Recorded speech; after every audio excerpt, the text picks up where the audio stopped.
way, is the druid's skull thing growing vines? Look, as long as we don't touch the teeth, I think we're gonna be fine. So, let's get started.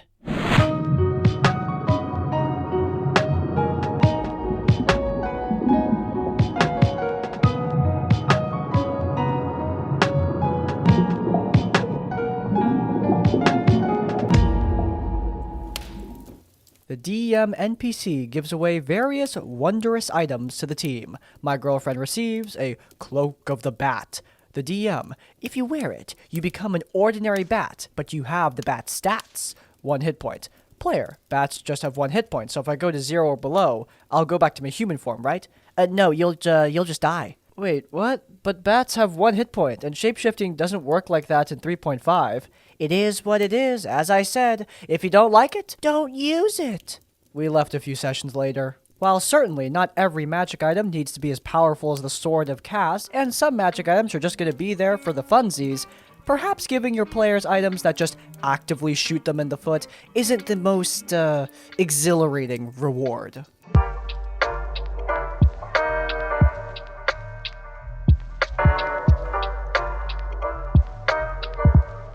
I had just moved to a new town to start a new job. I didn't know anyone here, but I quickly made friends with a coworker as we had similar tastes in movies and games. I'm only here for a few weeks before he mentions that some of his friends are starting up a game of Pathfinder and asks if I was interested in joining. I accepted and we began playing about a week later. I'm going to skip over most of the actual game stuff and who all the characters were since it was pretty standard and not really relevant to the actual story. Group of adventurers meet up at a tavern to form a team and take on various mercenary jobs. There was an overarching plot where a lot of troubles seemed to be caused by the same evil druid, and we were heading towards a big confrontation with the guy. There was no real red flags from any of the players or the DM. Everyone was pretty cool. There's a fun, casual, jokey atmosphere around the table. The DM is a bit on the turbo nerd side, but not in an obvious creepy way like a lot of the stories here. The DM wasn't too railroady, the plot definitely had a direction, and we usually had a set objective, but we were pretty free to act within that framework.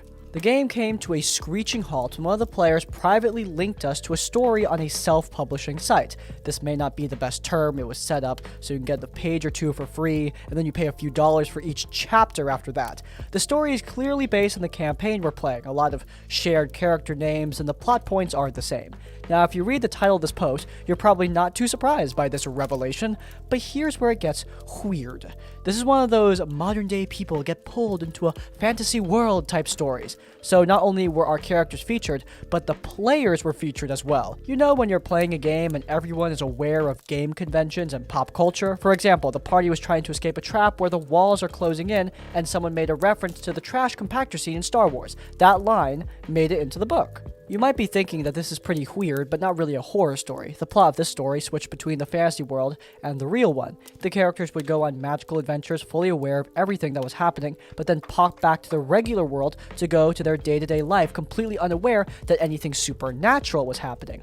All the adventures were remembered as the game they were playing until the next time they played again. The creepy thing is that there was a lot of real-world drama and character building that was clearly based on the lives of the real people in our group. Breakups, job losses, and my own recent move that happened in real life were reflected in the fictional versions of us. A lot of this was stuff I didn't even know about, since we didn't get into a lot of personal stuff during the games. We eventually learned that the writer was mining our social media for potential plot hooks. Reactions in the chat were flipping between shock, amusement, and anger as everyone read further into the story. We confronted the DM at the next game, and he tried to deny it. First, he said it was probably a coincidence. Oh my god, I completely misunderstood what the story is about. I thought the player who linked the story was the guy who wrote it, and like, oh guys, here's a story I wrote about you guys. No, that's not. The DM was hiding the story the whole time? Okay, that's way worse. Anyway, first he said it was probably a coincidence, but there were too many details that were exactly the same. Even the things that were different was stuff like changing a player's name from Mike to Matt. Next, he claimed it wasn't him, and one of us, the players, must be the writer, which I guess may be possible, but with the way the story was set up, you'd have to have the DM's knowledge of what was going to happen to write it like that. This was going to sound made up, but he actually pitched the idea that maybe there was some truth to the story, and some supernatural retelling of our adventures spoilers was happening. I suspect this was a future plot point or framing device for his book. Oh, and we quickly shot down that idea as well. There wasn't a lot of fallout. We demanded he take the story down. He resisted at first, but relented when one of the players threatened to sue. The game stopped immediately. I decided to take a break from tabletop for a while and lost contact with most of the group. The co-worker that brought me into the game continued to be my work friend, but without the weekly game, we sort of drifted apart until I moved again a few years later. I think he still hung out with the DM occasionally, but it definitely hurt their friendship.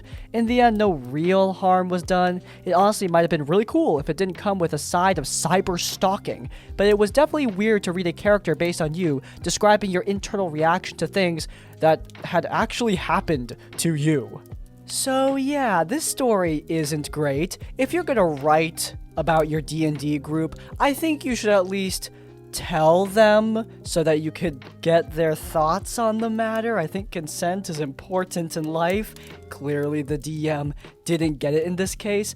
The most insane thing to me is that he legitimately, actually, and I completely believe it because I would never have made this up in my head unless I saw it in real life. The guy actually tried to convince the party that the events of the book were actually happening in real life. The fact that that was his last stand, like his last argument, is just absolutely brilliant and at the same time absolutely sad. The worst part about this is the cyber stalking. I know it happens to a lot of people. I think a lot of people watching this video may have been cyber stalked in the past. And yeah, it's not great. It absolutely sucks. The fact that he was using their lives to milk drama for his novel is just so unbelievably crappy, but at the same time, painfully understandably realistic that it just makes me cringe. Anyway, we've got to move on to the next story. To preface, I run a small D&D server as a side gig. Many and most of my players have been playing for close to a year with me now, but every once in a while I need to recruit for some new folks to come in. I usually don't do kiss and tell with these games, but the following guy disrespected everything and everyone at the table, so I'll make an exception. Having just come off a successful run of Avarice, our party unfortunately lost a member. We decided to run some Salt Marsh adventures, which by the way I cannot recommend enough, while I took some time finding someone else to play a longer Netherdeep campaign. Our guy in question applied and mentioned that he too was a paid game master, that he just wanted to run through the adventure before running it for other folks. This wasn't really a red flag for me. I myself have tried other paid GMs on occasion, but seriously guys, if you're going to do this, at least own the module yourself. In fact, the first red flag didn't really raise until session 0. We usually run 4-hour games, so for our session 0, I reestablished the published table expectations and rules, and then we spend the rest of the session playing. I do this so people can make an informed decision on whether they'd like to pay me for the service or not. The party made it through an extremely fun but tough dungeon in Saltmarsh, so I figured finishing it up would be a great closure to the adventure and also a fantastic session 0. Even though I let him know ahead of time that the dungeon was likely to be difficult, I noticed throughout the session that he started to get more and more frustrated with some bad rolls. Usually I associate this with people with a lot less experience than this guy claimed to have, but I thought he just might be having a bad day. Finally, on his very last roll against the very last monster, he busts out with this gem.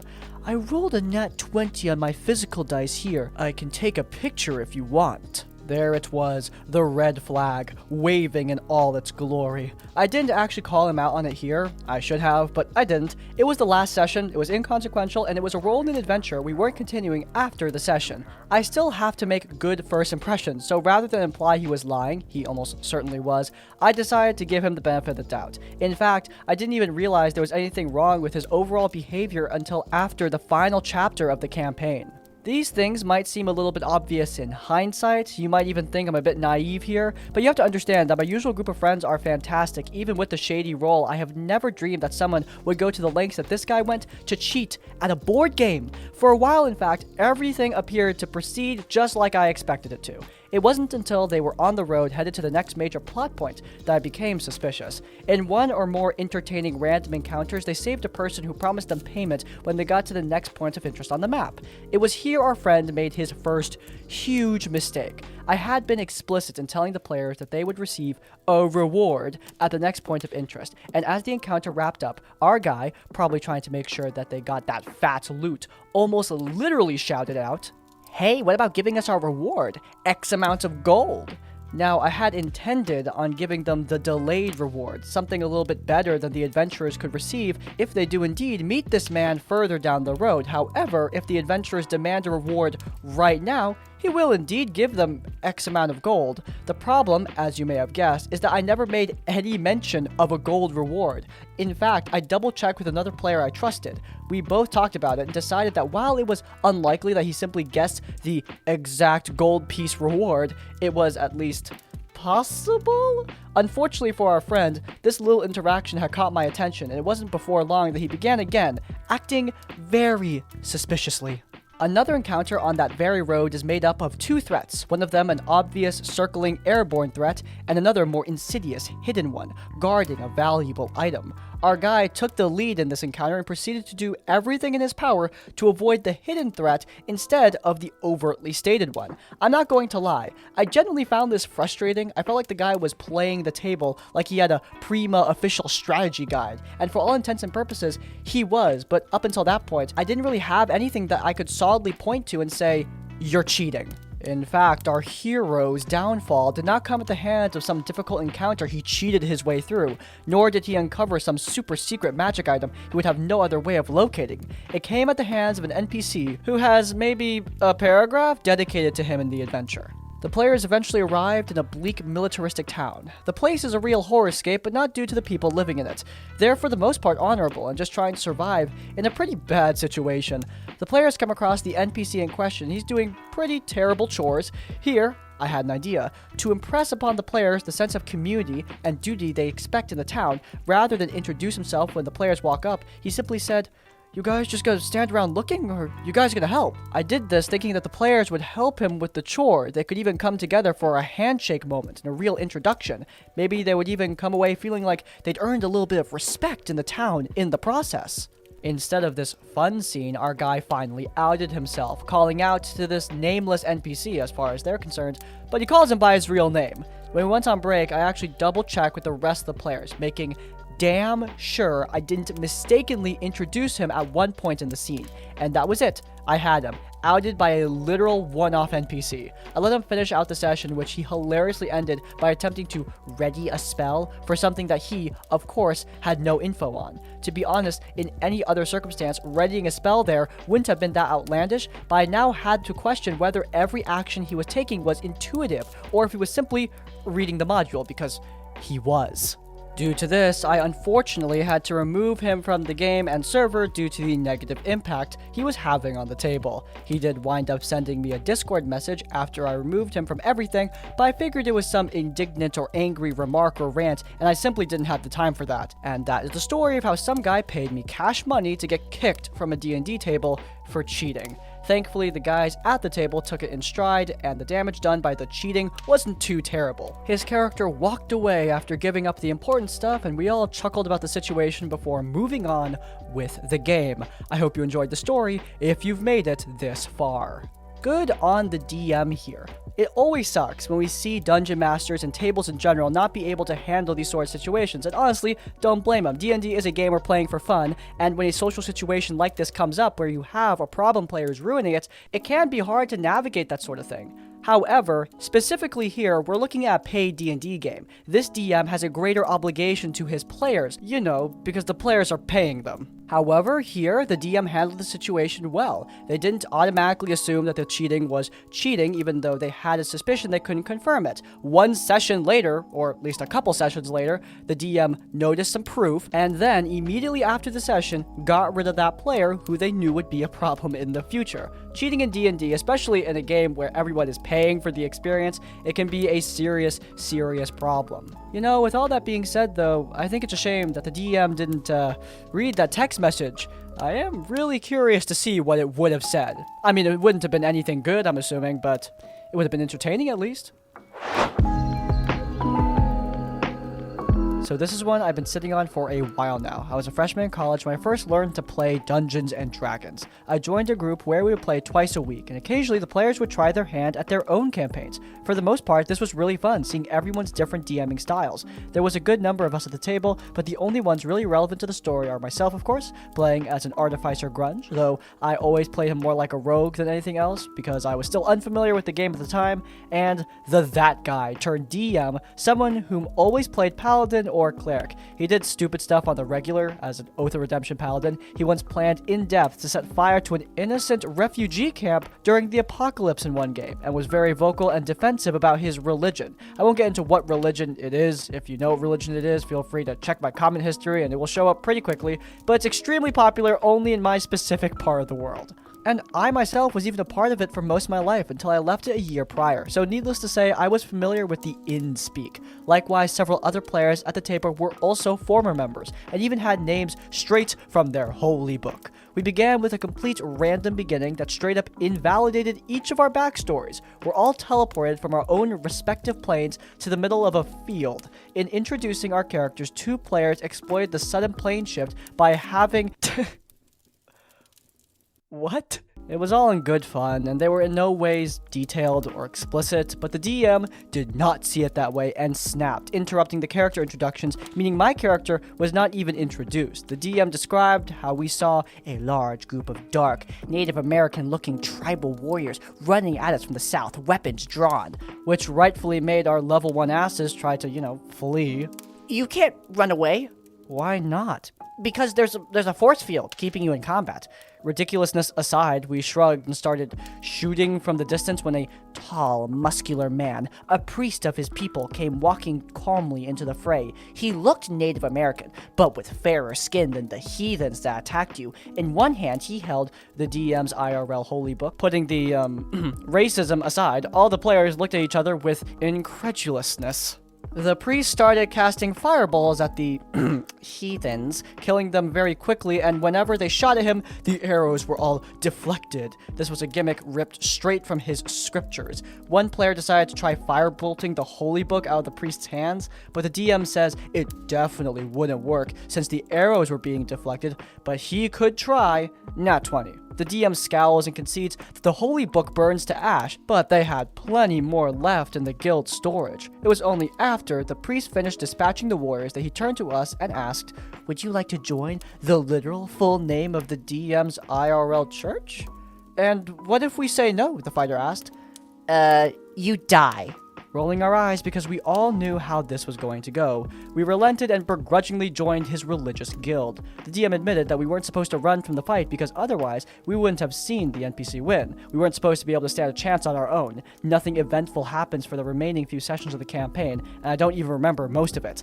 The next session, we were sent out to war with the other dark-skinned native. We were given permission to recruit our own armies to help in the fight, so we all envisioned this cool but all-out onslaught on both sides, with the player characters in the middle of it all. Instead, what we were given was a good hour of sitting around while the DM rolled for the squadrons, updating us in 1 or 2 sentence quips every 5 minutes or so about how our armies were faring. Finally, the war was over and we won! He divvied out a ton of gold, which got us all excited. However, he then told us that some of it would go towards funding the religious guild. He even called it tithing to parallel his IRL faith. We agreed it was fair. After all, we were given armies by the guild, so it was fair. However, this brought up a new problem. Immediately after subtracting the tithes, he told us we needed to pay the armies too. The problem was, we didn't make enough money to pay the percent tithing before the armies, leaving us with not enough for the latter in this case.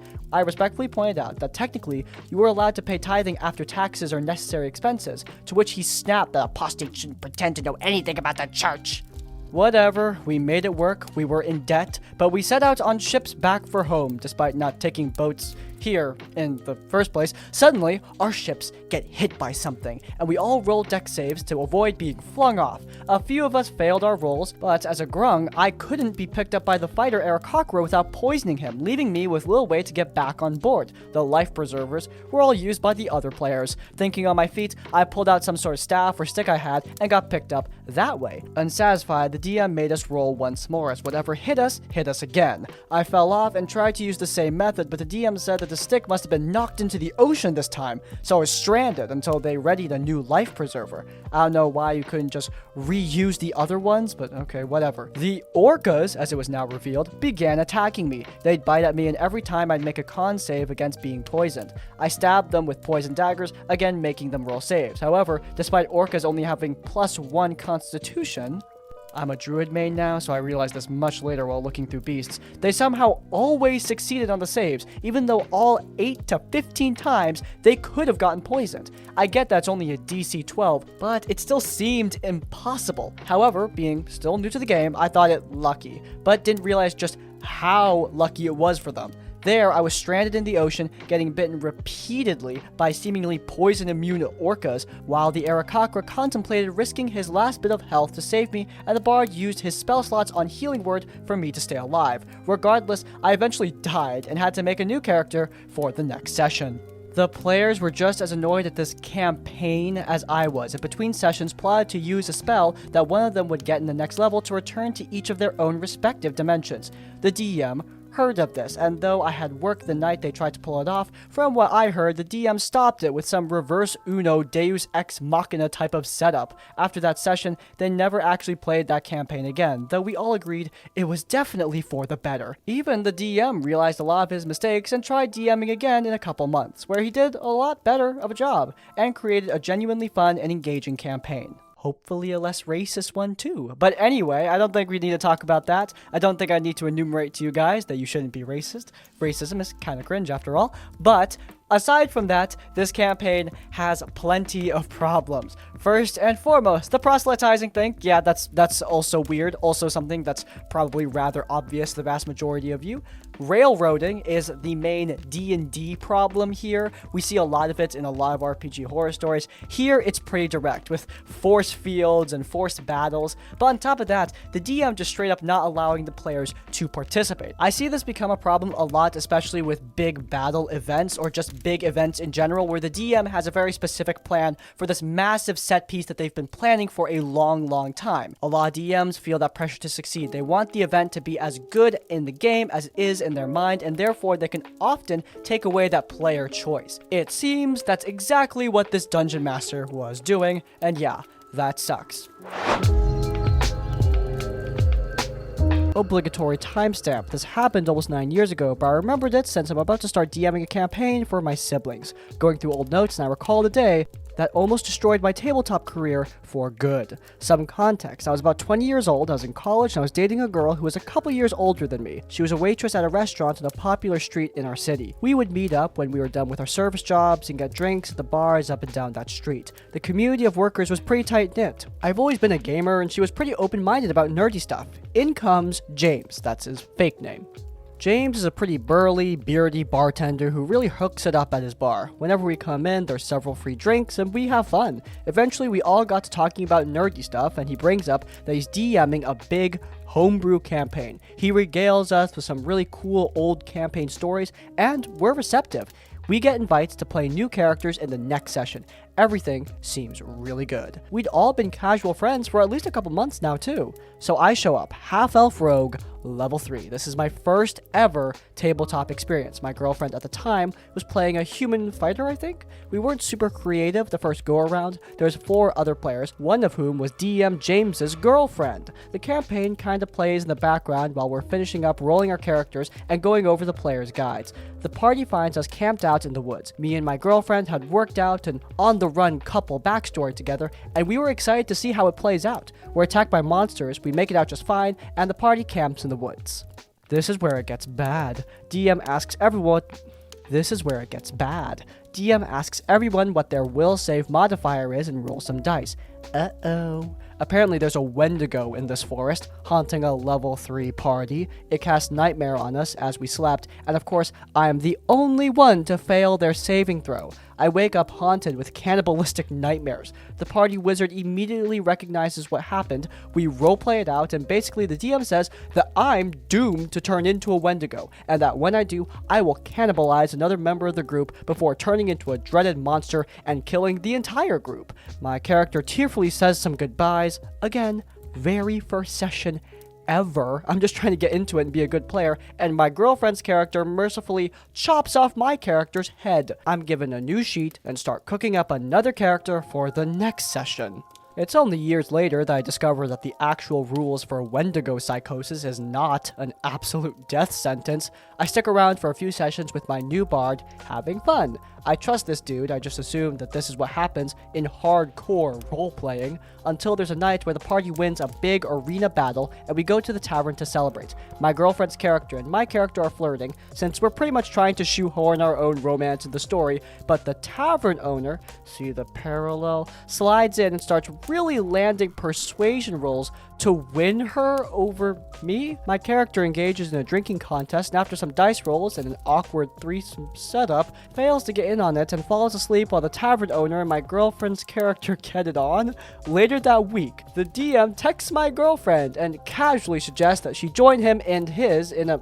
Is this the kind of thing that people just casually suggest? You know, just text somebody casually, of course, and ask for a literal IRL 3? She says no. We play one last session with the guy because I'm just kind of a nice guy, and at that point my relationship is still in the cautious casual stage. He has a girlfriend. I'm trying not to be toxic. I honestly don't know what my reasoning was, but I thought we could sweep it under the rug. He was a really good DM from a mechanical standpoint, and I just kept hedging that maybe it was a roleplay thing, and somehow the advances were unrelated. So yeah, assuming that we're all gonna be adults and the sexual advances will stop, a dragon shows up and manages to kill my little old bard shortly into our next adventure. So yeah. Luckily, I really enjoyed all the parts of the game that weren't some dude nuking my character and trying to sleep with my significant other. A couple months later, started my own homebrew campaign with some friends. After that, I kinda became a forever DM. Might have DM trust issues to this day on closer inspection. Needless to say, not friends with that jerk anymore. I don't know if there's a moral to this story, but like, maybe minimize the role of sex in your campaign unless you're really trusting in your group and you're gonna handle it like grown-ups. Thanks for reading. Yes, sex and romance are things that you need to be mature about. Being immature about it can be awkward or gross even, and it just doesn't work out when you don't have consent among the group. You need to have that. We made a whole video about D&D romance. I'll link it in the cards if I remember, probably won't. Obviously, the big horror story is our DM bartender guy who is clearly a problem. Flirting with someone else's significant other without consent among all parties is not great. I am kind of curious what the significant other, what OP's girlfriend was thinking throughout the situation. Apparently, they both realized that continuing in this game was a dumb idea. He clarified that in the comments. So yeah, yay for character progression. Of course, if you see a situation like this, it is best to bow out. This is pretty next level bad. This isn't some minor disagreement. This is something that's major and could really create a toxic dynamic at your table, which, when you're trying to have fun, that is bad, to say the least. Also, we see a lot of favoritism. We don't see a lot of DMs who just outright hate characters and just kill them in the campaign.